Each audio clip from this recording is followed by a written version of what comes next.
Coxed 4 final with 7 boats. We have in lane 1, local Sarasota County. In lane 2, Atlanta. In lane 3, Lake Lure Racing. In lane 4, Alexandria. In lane 5, Lincoln Park Boat Club. In lane 6, Texas. And wrapping up the field in lane 7, we have Saugatuck.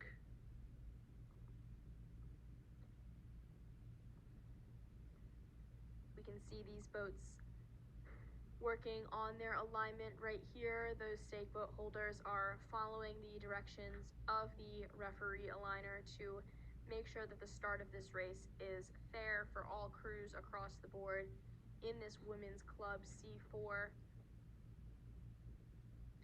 Seeing another boat out of Texas in lane 6, another Sarasota County boat here in lane 1.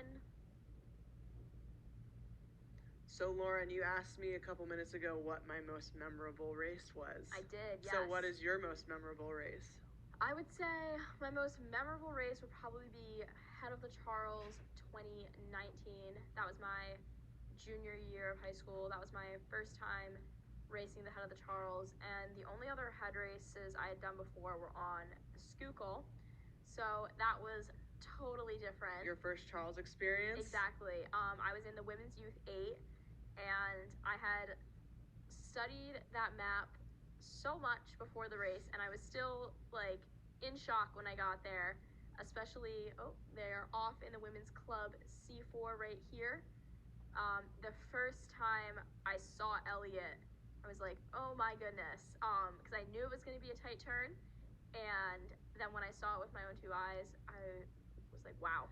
You never fully know until you experience it firsthand. Oh yeah, and then when we were practicing, we went up and down the length of the course, like 4 total laps, and that was really, really helpful being able to get that practice, obviously with those turns. But that race was just an unreal experience, not just the actual race itself, but the whole experience around it was amazing.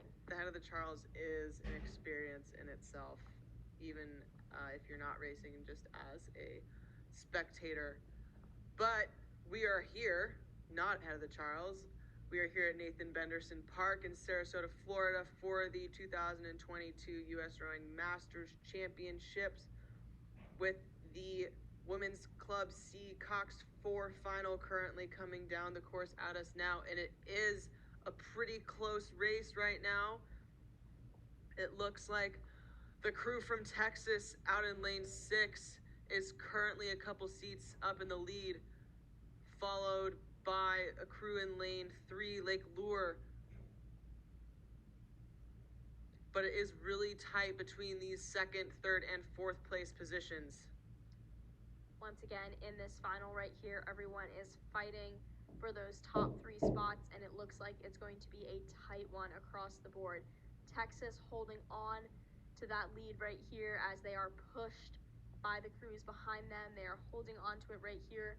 Let's see what they can do as these athletes are coming through this middle part of the race course. Great connection across. And all of these crews are over the halfway point of this race. Less than 500 meters to go. Seeing a good push out of that boat from Atlanta, a good push out of the Riverfront Recapture boat.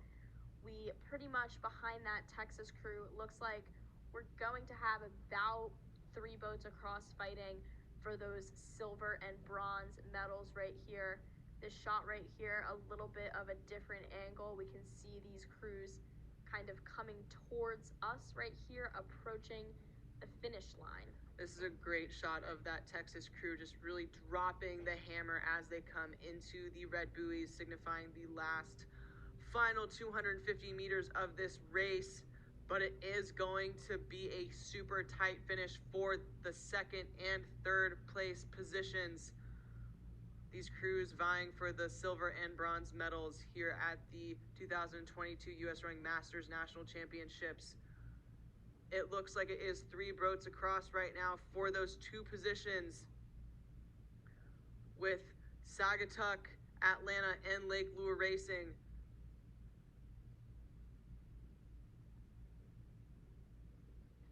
As they're coming into the line right here, every single crew in that sprint making these strong pushes right here.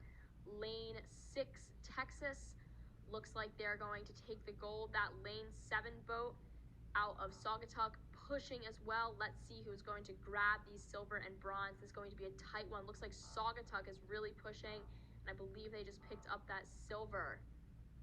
That was going to be tight between 3rd and 4th as well. You could hear those beeps in rapid succession from here in the finish tower. And I believe it was Lake Lure that came away with that bronze medal in this Women's Club C Cox 4 final. And it looks like they did. We've got tight separation between those 2nd, 3rd, and 4th place crews right here. You know it's hot out there when you see rowers dumping water bottles over their heads after the race. Absolutely. And if any of the athletes